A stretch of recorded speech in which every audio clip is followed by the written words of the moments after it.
Mutual fund अब बहुत popular हो रहे हैं, सिप आपकी बड़ी पॉपुलर हो रही है। आपने कहा wealth creator to every Indian जो है उस टारगेट पर आप लोग काम कर रहे हैं।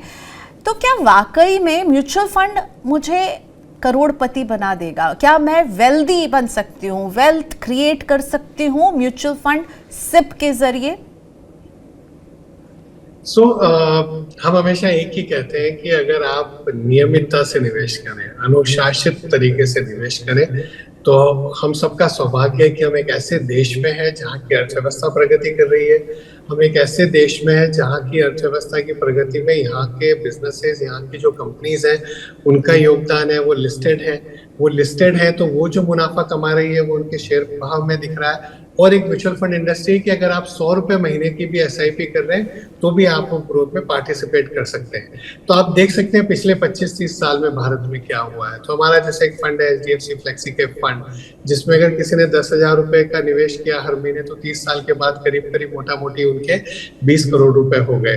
क्योंकि मैंने आपको नंबर बताया उसका रिटर्न का, और ये पास रिटर्न है, तो मुझे जरूर कहना चाहिए कि mutual funds are subject to market risk, please read the offer document carefully. Past returns are no indication of future returns. उस समय इन्फ्लेशन ज्यादा था, ब्याज की दरें ज्यादा थी, तो रिटर्न ज्यादा था। पर ये सिर्फ ये दर्शाता है कि अगर 30 साल तक आप नियमितता से निवेश करते रहे तो एक अच्छा रिटर्न आया। सपोज यहाँ से अगर बहुत कम भी आता है तो भी करोड़पति बनने का एक तरीका है कि आप हजारों रुपए अगर हर महीने निवेश कर सकते हैं और समय दे देते हैं। आपका पैसा बड़ा तब बनेगा कि उसके लिए बड़ा पैसा आज लगाने की जरूरत नहीं है। अगर आप उसको समय भर लंबा दे देंगे, अगर आप धैर्य रख लेंगे, क्योंकि बीच में उतार चढ़ाव बहुत आएंगे। हमने जैसे आपने बताया पिछले 6 महीने का, अगर हम 5 साल पहले देखें, कोविड का समय था, यही समय पर तो बाजार बहुत गिरा। और ऐसे हमने तो बहुत उतार चढ़ाव देखे 30 साल में। लेकिन 30 साल का इतिहास हमें यही दर्शाता है कि जिसने नियमितता से निवेश किया उन्होंने अच्छा वेल्थ क्रिएट किया।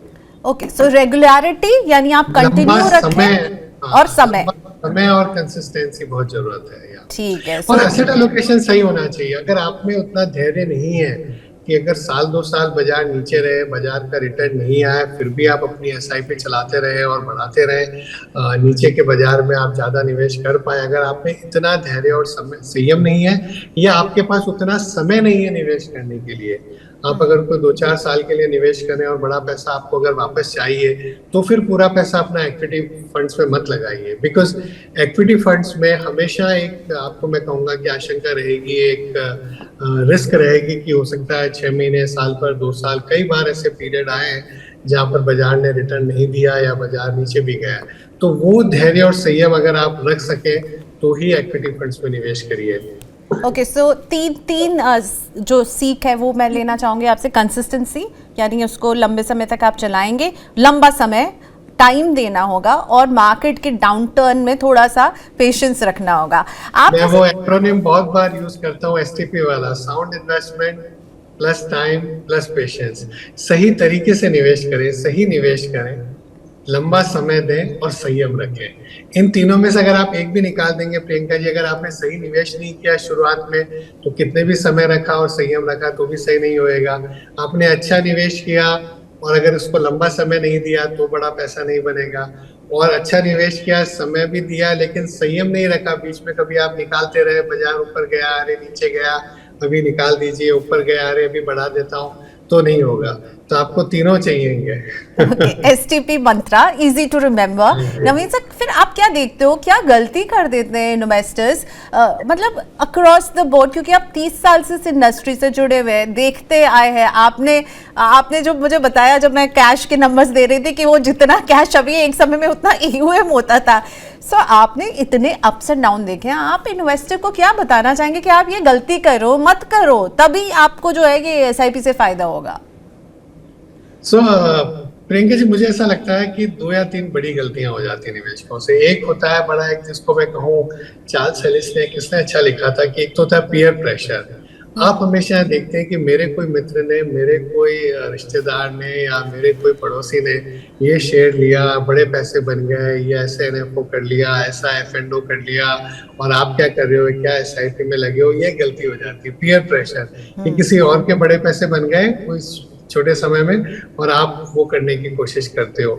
दूसरा होता है मीडिया नॉइस। अगर रोज आपको कुछ ना कुछ तो न्यूज आएगी। कल मैंने पढ़ा रशिया यूक्रेन में वापस कुछ नेगेटिव न्यूज थी, कभी यूएस के टैरिफ्स का कुछ हो गया, कभी इंटरेस्ट रेट ऊपर चली गई, नीचे चली गई, इन्फ्लेशन कम या ज्यादा हो गया। तो ये तो हमेशा रहेगा।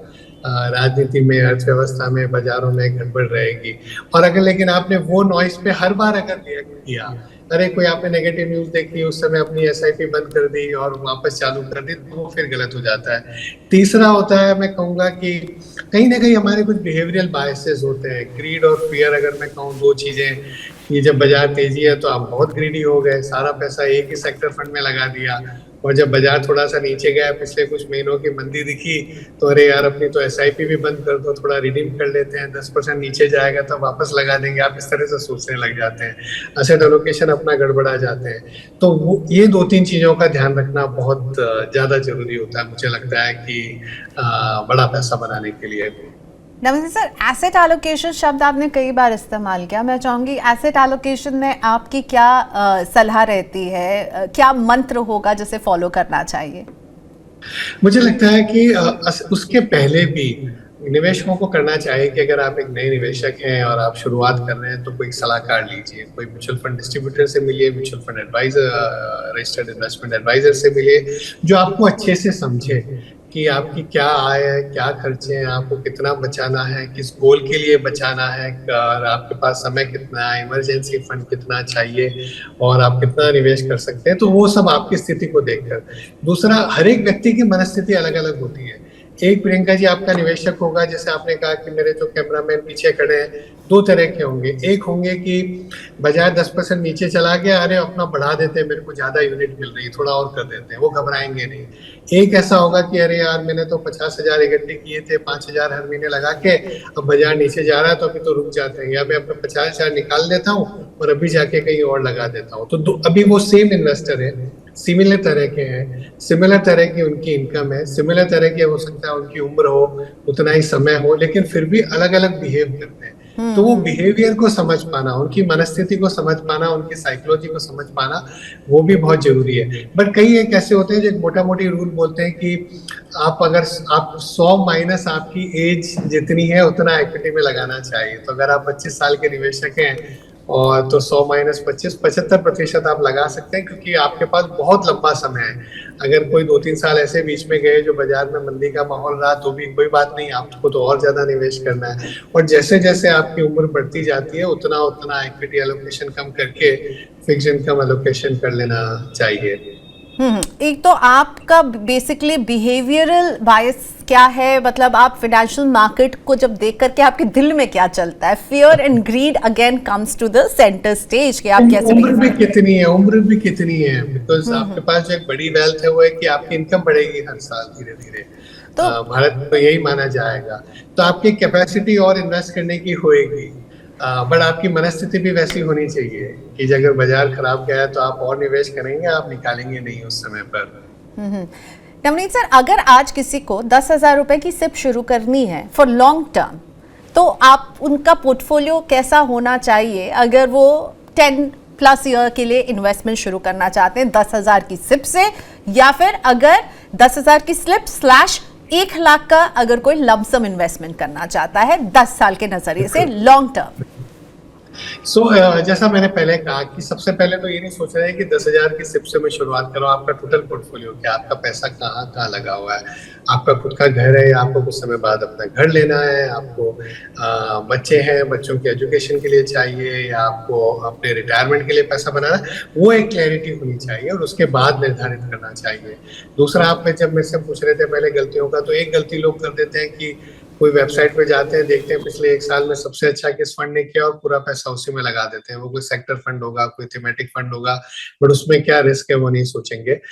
तो मैं तो 2 ही बात कहूंगा, या तो एक अच्छा सलाहकार रखिए, म्यूचुअल फंड डिस्ट्रीब्यूटर से बात कीजिए, वो आपकी पूरी स्थिति को समझ के उसके हिसाब से पोर्टफोलियो आपका बनाएगा और अच्छे फंड में एलोकेट करेंगे।